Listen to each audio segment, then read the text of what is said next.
So let's go through today's ingredients. Here I have 1 cup of grated pumpkin, yellow pumpkin or bhopla. Then we're going to need about 1 cup of whole wheat flour, half a cup of jaggery or gur, 1/4 teaspoon of nutmeg or jaiphal, and half a teaspoon of saunf or fennel seeds. Around 2 tablespoons of clarified butter or ghee. So we're going to heat a pan and then we're going to add this ghee and let the ghee heat up on a low to medium flame.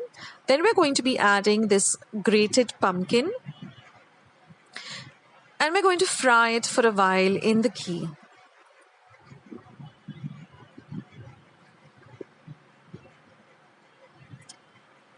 Now I'm going to be adding the grated gur or jaggery, and we're going to stir and mix this till all of this gur or jaggery dissolves.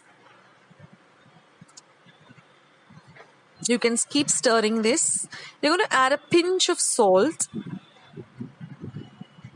Whenever you make a sweet dish, if you add a pinch of salt, it just elevates the flavor of that particular dish.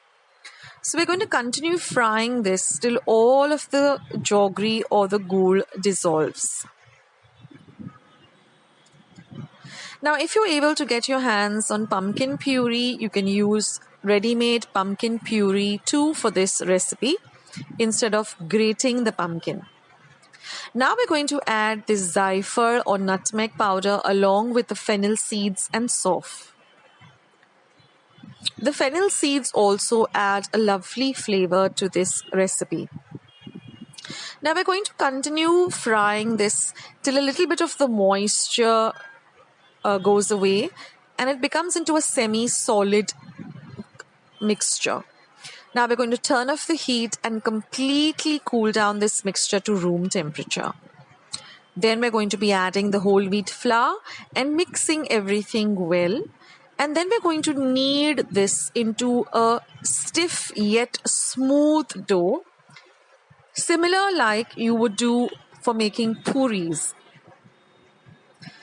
It doesn't have to be a soft dough like you would for chapatis or puris. It has to be more on the stiffer side. So you can add a little more whole wheat flour accordingly. 1 cup suffices, and then we're just going to knead it and cover it and keep it aside for 15 to 20 minutes. Now after 15 to 20 minutes, once our dough is all ready, we're going to make the dough into small even sized balls.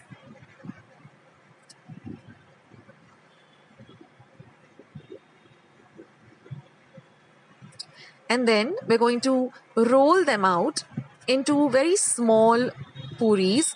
They have to be a little on the thicker side. They don't have to be very thin. And they can be nice and round, so you can just shape them likewise.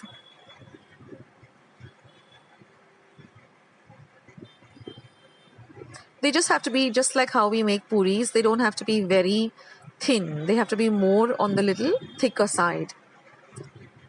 That way they will fluff up well and have this nice crispy texture. So roll them out, or roll as many as you would like to fry. You can keep the dough for about a day or two in the refrigerator.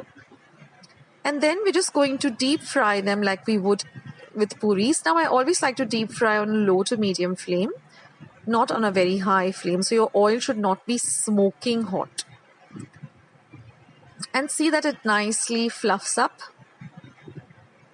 And in this way, we're going to fry all the puris till they're nice and golden brown in color and drain off the excess oil on a kitchen tissue or a kitchen napkin.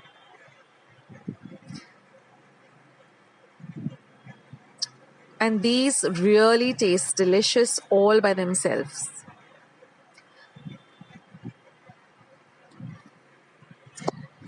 Besides this recipe, be sure to check my other 2 Navratri special recipes. One is a Keshari Shira And yesterday I had put up gulab jam or gulab jamun. I will leave the links to both these recipes in my description box, so be sure to go and check it out.